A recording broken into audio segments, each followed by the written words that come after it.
Oke, assalamualaikum warahmatullahi wabarakatuh. Salam Ringgos Enemy.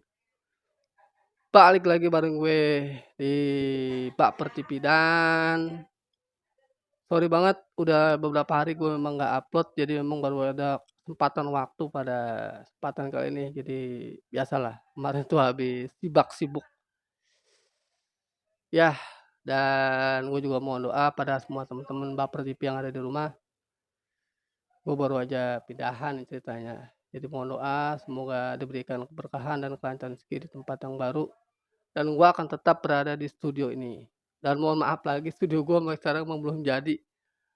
Sedikit cerita kemarin ketika gue mau ngerapin studio, jadi gue kebentur sama pindahan segala macem. Jadi ketunda. Jadi masih dengan background yang sama teman-teman ya seperti ini. Sorry banget. Oke, sebelum gue mulai dan gue kembali coba mau disclaimer lagi. Ini adalah lanjutan lagi ya teman-teman yang gue bilang kemarin, lanjutan dari kisah Sewu Dino. Yang mana kemarin part 1 itu masih prolog, masih awal. Jadi gue disclaimer lagi, semua apa yang gue bawain pada episode cerita kali ini itu memang sepenuhnya hasil karya daripada Simple Man dan penerbit buku nih. Dan sepertinya gue nggak mau lama-lama lagi, gue mau langsung cus ke ceritanya. Oke, buat kalian nih yang baru bergabung di channel gue, jangan lupa di subscribe dan bantu support terus channel gue dan tonton video ini dari awal hingga akhir, karena nih kalian akan menemukan sesuatu yang membuat bulu kuduk kita bakal merinding. Oke, udah siap? Gue hitung mundur dari 3, 2, 1. Episode kali ini berjudul Setunggal. Sri mengayuh sepeda dengan kencang menembus kerumunan orang-orang yang tengah sibuk lalu lalang di jalan pasar. Sesekali beberapa orang yang bertemu di jalan menyapanya. "Sri, kesiangan lagi ya?" teriak seorang pemuda yang tengah sibuk mengangkat karung beras. Salah satu dari sekian banyak kenalan Sri di pasar. Sri hanya membalas sapaan pemuda itu dengan lambaian tangan. Sebelum ia kembali fokus pada jalanan, Sri terus mengayuh sepedanya sembari sesekali melihat ke langit. Matahari sudah tinggi. "Duh, Bapak, kenapa nggak bangunin Sri sih?" Tadi gerutu Sri. Jadi Sri ini kesiangan dan akhirnya dia protes sama bapaknya, kenapa nggak dibangunin. Jalanan pasar tengah ramai dengan lautan manusia. Sri harus pintar-pintar mengendalikan sepedanya. Ia meliuk-liuk untuk menghindari orang-orang. Beberapa orang tercekat melihat Sri hampir saja menabrak mereka. Sri hanya tertawa, sembari meminta maaf. Butuh waktu 15 menit dari rumahnya untuk sampai ke tempat tujuan. Sri memarkirkan sepeda depan sebuah bangunan warung makan. Tepat di bawah papan bertuliskan Warung Yukmina. Jadi warung yang dikunjungin Sri atau didatengin Sri itu namanya Warung Yukmina, teman-teman. Next. Tanpa membuang waktu, Sri melesat masuk. Ia disambut suara gemuruh orang-orang yang tampak sibuk sendiri-sendiri. Ada yang berteriak meminta agar pesanannya segera dilayani. Ada yang tengah berbincang dengan asap rokok di mana-mana. Bahkan ada yang tengah duduk sambil membaca koran. Padahal makanannya sudah lama habis. Ramai sekali. "Sri, kamu kesiangan lagi ya?" teriak seorang wanita setengah baya. Di tangannya ada sepiring nasi dengan sayur lodeh. Ia memberikannya pada seorang pria yang sedari tadi meminta agar pesanannya diantarkan. Tatapannya yang tajam dan badannya yang bongsor membuat pria itu seketika ciut setelah wanita setengah baya itu memberikannya. Ia mendekati Sri yang tertawa cengengesan. "Iya, Yukminah, kesiangan lagi aku." Yukmina berdecak. Perawan zaman sekarang bangunnya siang-siang ya, dasar. Kalau begini terus nggak laku-laku kamu. Gerutu Yukmina. Sri hanya tertawa cengengesan sembari mencolek dagu Yukmina. Halah, gini-gini, coba saja tanya sama semua cowok di pasar ini. Siapa sih yang nggak kenal aku? Sri Rahayu, anak dari Pajatmiko, ucap Sri menyombongkan diri. Yukmina tersenyum geli sembari melihat Sri yang berkaca pinggang. Bertekak pinggang mungkin ya, bukan berkaca. Memang paling pintar kamu Sri. Yukmina mencubit pipi Sri. Sudah cepat masuk dapur, bantuin Kribo di belakang. Anterin makanan ke orang-orang beringas ini. Pagi-pagi sudah banyak sekali sopir mampir. Yukmina melihat seantero warungnya dipenuhi sopir truk yang biasa datang sarapan. Siap bos, kata Sri bersemangat. Sri bergegas melesat masuk ke dapur. Di sana ada pegawai lain sekaligus rekan kerjanya, si Kribo. Jadi si Sri ini bekerja di warung makan. Nah, rekan kerjanya cowok atau laki namanya si Kribo. Next, pria jangkung kurus berkulit sawo matang dengan rambut berantakan yang tidak pernah disisir. Penampilannya yang buradul itulah yang membuat dijuluki si Kribo. Ia nyengir melihat Sri masuk ke dapur. Ia sempat mendengar. Yukmina menegur, halah, dalah Sri. Jam berapa ini? Makanya jangan kebanyakan begadang. Next. Begadang endasmu kui. Saut Sri yang membuat si Kribo tambah nyengir sambil berbicara. Tangan Sri dengan cekatan mengambil piring. Menciduk nasi dan kuah sayur asem. Aku tuh semalam bantuin Mbok Jami buat jamu. Lumayan uangnya buat tambahan hidup, kata Sri. Si Kribo menanggapi Sri dengan cengiran yang semakin lebar. Membuat Sri ikut nyengir juga. Dari dulu si Kribo memang sudah menaruh kagum dengan semangat kerja Sri untuk mencari uang demi anggota keluarga satu-satunya bapaknya. Memang pekerja keras sekali kamu Sri. Andai saja aku belum nikah, sudah aku lamar kamu. Goda si Kribo. Halah, kata Sri. Lamar tak aduin Mbak Ipah di rumah. Mati kamu. Mendengar itu si Kribo tidak lagi tersenyum. Mimik wajahnya menjadi tegang. Karena dia takut dilaporin sama bininya. Jangan Sri. Bercanda tadi. Lagi pula mana mungkin aku bisa melamar kamu. Udah 3 tahun aku di sini. Utang ke Embo Parmi aja belum lunas sampai sekarang. Sri hanya tersenyum pada rekannya. Ia melihatnya sambil seperti kakak sendiri. Karena terkadang Sri merasa kesepian. Hidup berdua dengan bapak. Tanpa merasakan kasih sayang saudara, apalagi ibu. Udah aku mau antar pesanan dulu ya. Di tengah keramaian warung, Sri memikirkan kalimat si Kribo barusan. Bila dipikir-pikir, sudah genap 1 tahun Sri bekerja di sini. Lebih singkat masanya dibanding si Kribo. Sebagai anak lulusan SD diterima oleh Yukmina untuk membantu menjalankan warungnya. Sebenarnya merupakan keberuntungan tersendiri baginya. Namun, seiring berjalannya waktu, ia merasa upah yang ia terima tak lagi mampu menopang biaya hidupnya. Apakah ia akan terus seperti si Kribo yang nasibnya tak kunjung berubah? Sri menaruh sayur bening ke piring sembari mendesaliri. Ia memang harus mengalah. Mulai pelan-pelan menerima garis nasibnya. Toh rezeki sudah ada yang atur. Sri meletakkan piring di meja seorang laki-laki yang tengah duduk membaca koran. Ia terdiam. Sejenak mengawasi lelaki berpakaian compang-camping di depannya ini. Wajahnya dipenuhi janggut, topi caping coklat membuat tampilan seperti seorang pemulung. Apa ya, Mbak? Lelaki itu bersuara. Sri tersentak sebelum tersenyum tidak enak. Nggak apa-apa Pak, monggo dimakan. Sri meninggalkannya lalu menyiapkan pesanan lain. Namun entah kenapa penampilan laki-laki yang begitu nyentrik barusan mengganggu pikirannya. Sri pernah melihat sopir yang lebih parah tampilannya. Tapi lelaki itu tidak seperti sopir kebanyakan. Ia pun mengawasi lelaki itu dari jauh. Ia makan dengan lahap seperti orang yang belum makan 3 hari. Lelaki itu menghabiskan sepiring nasi dalam waktu sekejap saja. "Mbak," teriak lelaki itu. Sri tersentak. Apa ia merasa diperhatikan olehnya? Sri pun mendekatinya dengan ragu. "Ada apa ya, Pak?" tanyanya. "Ini saya nggak mau teh, bisa diganti air putih saja," pinta lelaki itu. Sri mengangguk.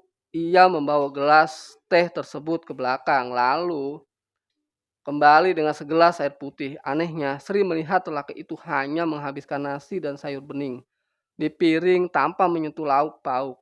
Bahkan, ia juga menyingkirkan sayur hijau. Sri pernah mendengar bahwa bila ada seseorang yang hanya menghabiskan nasi tanpa menyentuh lauk, biasanya ia sedang menjalankan puasa mutih. Sri terteguk sejenak, menatap lelaki itu, mengamati apakah dia sedang menjalankan puasa mutih itu. "Kamu lahir Jumat Kliwon ya, Mbak?" tanya lelaki itu tiba-tiba.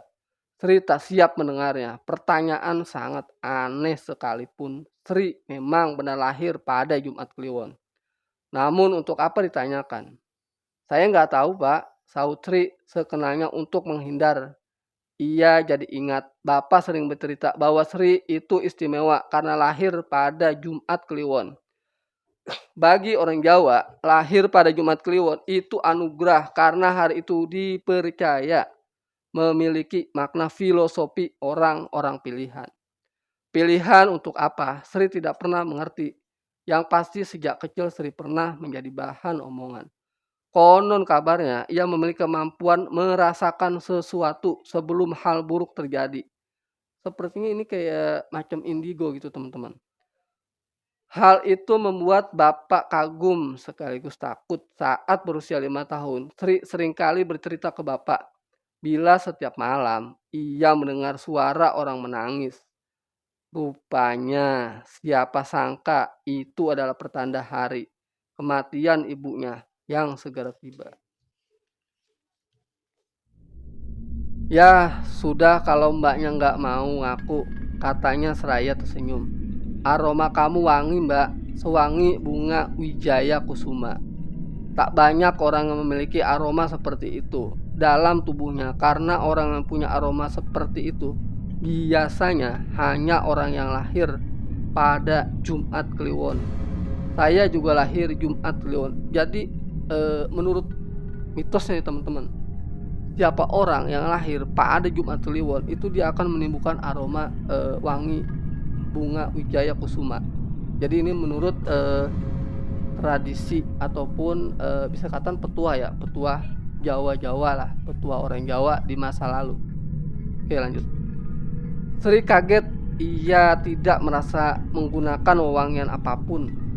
Kalaupun ia memakai wewangian paling-paling hanya menggunakan sabun biasa.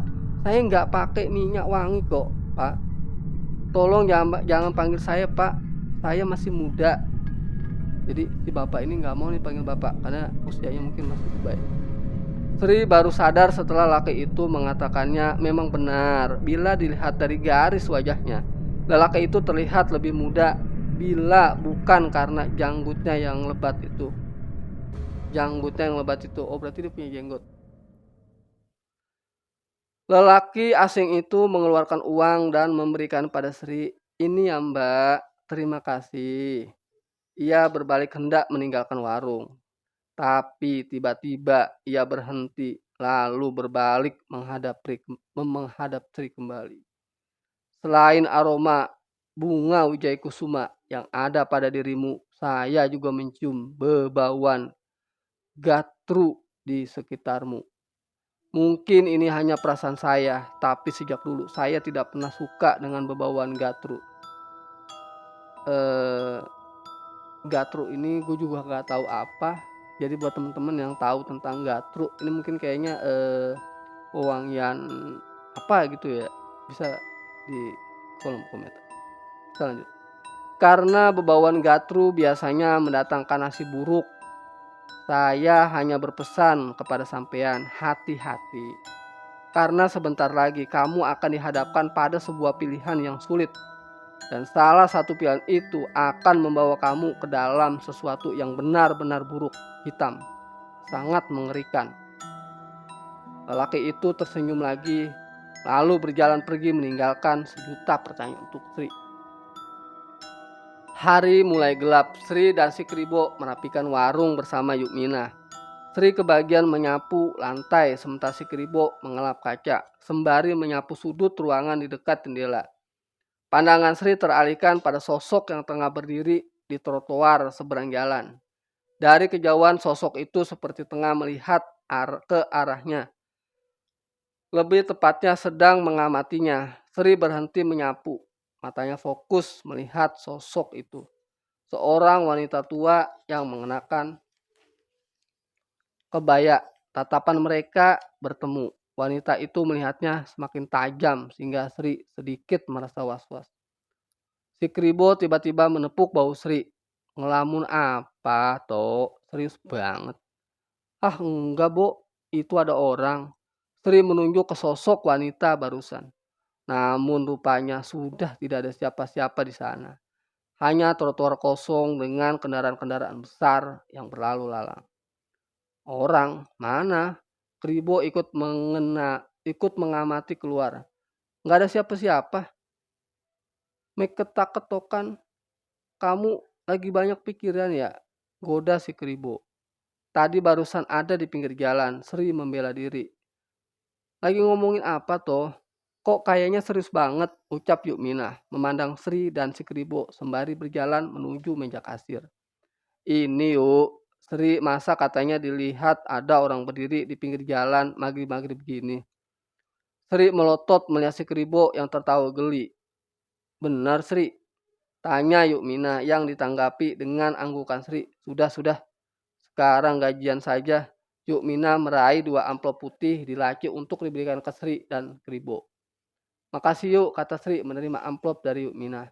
Ya, Yukmina memberikan amplop kedua ke Sri Kribo. Bo, kamu boleh pulang sekarang. Saya mau ngobrol dulu sama Sri.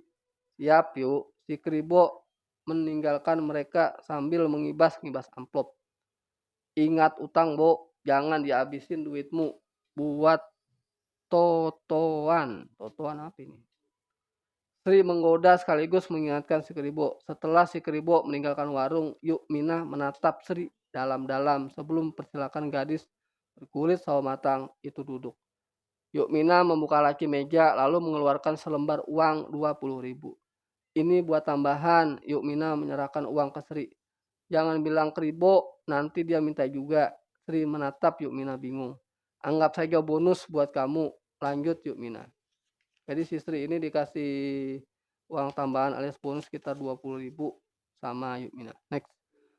Sri pun menerimanya sembari menunduk. Terima kasih Yuk.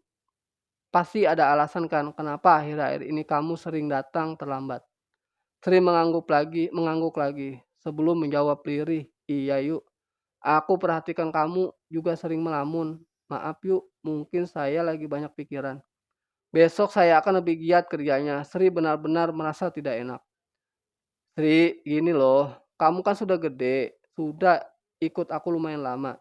Kadang aku mikir, apa enggak sebaiknya kamu nyari kerjaan lain yang lebih baik? Yukmina menatap Sri, wajahnya terlihat serius. Sri hanya diam beberapa kali sebelumnya Yukmina pernah menyinggung soal ini ke Sri.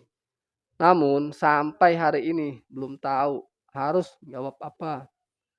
Kalau aku sih malah seneng kalau kamu kerja di sini terus. Tapi gimana kamu bisa memenuhi kebutuhan kamu dan bapakmu ke depannya? Sri masih diam. Sejujurnya ia belum menemukan bagaimana cara memenuhi kebutuhan itu semua. Iya Yuk, Sri ngerti akhirnya angkat suara. Tapi yuk, apa yang mau memperkerjakan Sri yang sayangnya cuma lulusan SD? Ya pasti aja Tondu. Ya setidaknya kamu cari pengalaman keluar, jangan di sini terus. Ngajak berkembang kamu. Jadi intinya si Sri ini diarahkan sama si Yukmina untuk cari kerja. Cuma karena memang dia kepentok ijazah dia tuh lulusan SD. Dia sempat protes tuh. Next. Ijazah boleh SD, tapi pengalaman kalau bisa seperti sarjana. Dunia ini luas loh, Lu. ucap Yukmina sembari menyentuh bahu Sri. Syukur-syukur dengan kamu keluar bisa dapat pekerjaan yang lebih baik yang bisa mengubah nasib kamu dari bapak dan bapakmu. Sri menatap Yukmina sebelum memeluknya. Sri terima kasih ya Yuk. Saya minta waktu diskusikan ini ke bapak. Malam ini Sri pulang dengan perasaan campur aduk saat kakinya berhenti mengayuh di turunan. Pikirannya berputar lebih cepat dari roda sepedanya. Yukmina memang selalu berkata bijak. Namun, apa iya jika ia keluar dari warung, ada jalan yang lebih baik untuknya? Atau malah justru yang akan ia temui adalah jalan tanjakan panjang tiada akhir. Jadi sebenarnya Sri lagi galau teman-teman. Dia ditawari ataupun diarahkan keluar sama Yukmina majikannya. Tapi dia merasa ibaratnya gini, dia mau keluar kerja, cuman dia nggak yakin kalau gue keluar kerja sebenarnya gue bisa lebih baik atau gue malah gue nggak punya kerjaan lagi istilah gitu. Makanya akhirnya dia sempat galau tuh. Ya satulah terjadi pertempuran pikiran antara istri dan apa yang Yukmina sampaikan. Oke, gue rasa untuk episode ini clear. Next gue akan lanjut di judul berikutnya yaitu judul tentang kali. Oke, makasih banyak buat teman-teman yang udah stay dari awal hingga akhir. Semoga video ini membuat kalian semakin merinding. Jadi kalau kalian nonton nih, bahkan gue mungkin bisa bilang ya, artinya next ini ke depan, sumpah ini asli. Ini ceritanya tuh benar-benar, jadi kalau kita nonton tuh gimana ya? Gue mau nonton tuh kayaknya berasa adrenalin tuh benar-benar takut lah, cemas lah, itu bercampur gitu. Jadi gue aja nih yang ngebacain cerita, ngerasa gimana gitu. Tapi memang judul ini gue belum belum menemukan ini ya, apa namanya, belum menemukan apa sih istilahnya, momen di mana gue tuh ngerasa merinding. Tapi kemarin ketika gue prolog kayak gue bilang, makanya temen-temen nonton ya di video yang pertama gue. Jadi gue bilang tuh, kok gue merinding gitu, perlu awal tuh ya. Ya mungkin next di judul berikutnya akan lebih seru dan lebih mantep lagi. Oke, makasih banyak. Kalau memang cerita gue episode kali ini bagus, tolong bantu gue support dengan jempol ke atas. Dan buat kalian yang baru bergabung di channel gue, bantu subscribe, share, tonton dari awal hingga akhir. Salam leading cost and assalamualaikum warahmatullahi wabarakatuh.